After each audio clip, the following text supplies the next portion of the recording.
উত্তর কলকাতার বিজেপির সংখ্যালঘু মোর্চার সভাপতি শাহ আলম যোগ দিলেন হুমায়ুন কবিরের আম জনতা উন্নয়ন পার্টিতে। তার হাতে দলীয় পতাকা তুলে দেন আম জনতা পার্টির উন্নয়ন পার্টির রাজ্য সভাপতি পীরজাদা খোবায়েব আমিন। আম জনতা পার্টির এন্টালির সম্ভাব্য প্রার্থীও তিনি। দীর্ঘদিন ধরে উত্তর কলকাতার রাজনীতির সঙ্গে যুক্ত আছেন শাহ আলম। কংগ্রেস দিয়ে রাজনীতিতে পথ চলা শুরু করলেও পরবর্তীতে 2017 সালে তিনি ভারতীয় জনতা পার্টিতে যোগ দেন। দীর্ঘদিন ধরে সংখ্যালঘু অধ্যুষিত এন্টালির মতো এলাকা থেকে বিজেপি করে আসছেন তিনি। বিগত কয়েকটি নির্বাচনে বিজেপিকে দ্বিতীয় স্থানে নিয়ে এসেছেন বলে দাবি তার। যদিও দল তাকে যোগ্য সম্মান না দেওয়ায় বিজেপি ছেড়ে তিনি জনতা উন্নয়ন পার্টিতে যোগদান করলেন। নতুন দলে যোগদান করে শাহ আলম বলেন, দীর্ঘদিন ধরে ভারতীয় জনতা পার্টি আমাকে রীতিমতো ব্যবহার করেছে। আমি দলের জন্য অনেক কাজ করেছি, দলকে একটা স্থিতিশীল অবস্থায় নিয়ে এসেছিলাম, কিন্তু বিজেপি নেতৃত্ব আমাকে সম্মান দেয়নি, তাই আমি বাধ্য হয়ে দল ছাড়লাম। বিষয়টি নিয়ে জেইউপির রাজ্য সভাপতি খোকাব আমিন বলেন, মুসলিম সম্প্রদায়ের একাংশের মানুষকে বিজেপি তৃণমূলের মতো রাজনৈতিক দলগুলি শো কেসে পরিণত করেছে। তাদেরকে দিয়ে ফায়দা তুলে নিয়ে ছুঁড়ে ফেলে দেওয়াই রেওয়াজ হয়ে দাঁড়িয়েছে রাজনীতিতে।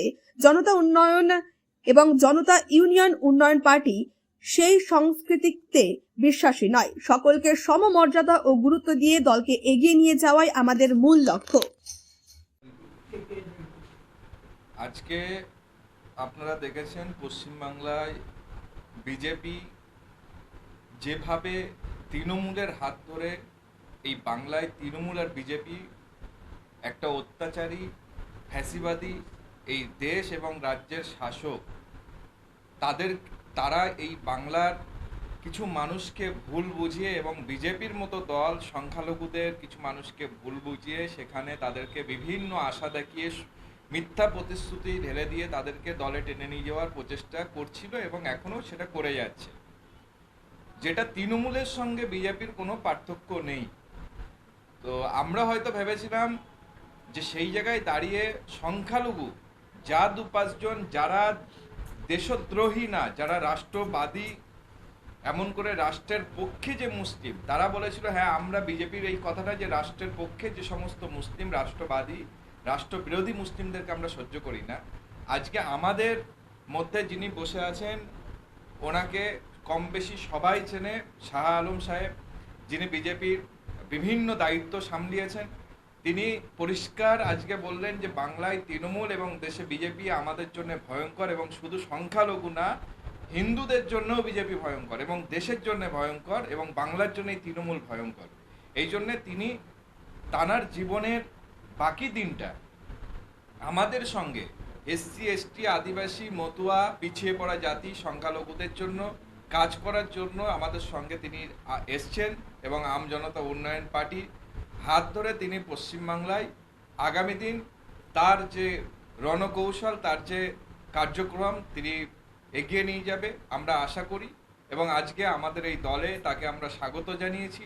আমরা চাই আগামী দিন আরও যারা আছেন বিজেপিতে এই ধরনের বা তৃণমূলে যারা এখনও ভুগছেন, কংগ্রেসের যারা যন্ত্রণায় আছেন, সিপিএমের যারা যন্ত্রণায় আছেন, একমাত্র বাংলায় নতুন করে তৃতীয় শক্তি আম জনতা উন্নয়ন পার্টি এবং আমাদের এই পার্টির হুমায়ুন কবির সাহেব, তানার হাত ধরে আজকে বাংলায় লক্ষ লক্ষ মানুষ তারা আশা দেখছে যে কাটমানি থেকে আমরা বাঁচতে গেলে এখানে আসতে হবে, অত্যাচার থেকে বাঁচতে গেলে আসতে হবে, আমরা সম্প্রীতি বজায় রাখতে এখানে আসতে হবে।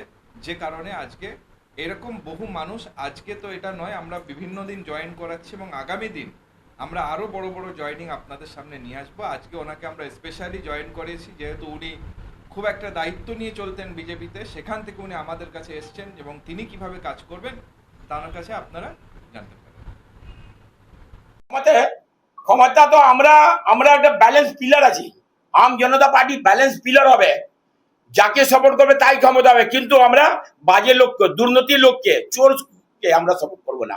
আমরা যে লোক ভালো থাকবে, যার ক্ষমতা ভালো থাকবে, যার আম যাকে মানে সিলেকশন করেছে তাকে, এই চোর ধাপ্পাজ টপিবাজদেরকে আমরা রাখবো না, টপিবাজকে সাপোর্ট করবো। আর কোনো একটা ক্ষমতাতে কেউ একটা পার্টি দল আসবে না, দেখবে বহুমত কাউকে পাবে না, পুরো বহুমত পাবে না, সব জয়েন হয়ে কাজ করবে। এবার দেখবেন, কিন্তু আমাদের চাইছি আম জনতা ইউনিয়ন পার্টি, এরা চাইছি যে ভালোভাবে ভালো লোক যদি আসে, যাতে মুখ্যমন্ত্রী ভালো হয়, যে আমাদের পশ্চিমবাংলাটা ভালো উন্নতি হয়, পশ্চিমবাংলা সোনার বাংলা হয়, তাকে আমরা সাপোর্ট করবো। আমার নাম শাহ আলম আছে। বিজেপিতে আমি উত্তর কলকাতা ডিস্ট্রিক্ট মাইনরিটি মোর্চা প্রেসিডেন্ট ছিলাম। আজ থেকে আমি এটা শেষ করে দিচ্ছি, আর কোনো পথ নেই, কোনো কিছু নেই। আমি বিজেপিকে আজকে দূর থেকে bye bye tata bye bye bye bye করে দিচ্ছি। আর আমি থাকবো না, আর থাকবো না, আর থাকবো না। আপনি যে টুপি পরিয়েছেন, যেরকম আমাদেরকে মিথ্যা কথা বলে আপনারা সামনে রেখেছেন, এবার আপনাকে আর দেখতে পারবো না। আপনাকে দূরবীন থেকে দূর থেকে দেখা যাবে না। পশ্চিমবাংলাতে 26 ইলেকশনে আপনি কোথায় চলে গেছে, মমতা ব্যানার্জি কোথায় চলে গেছে, আপনার দূর থেকে দেখা যাবে না। এই অবস্থা।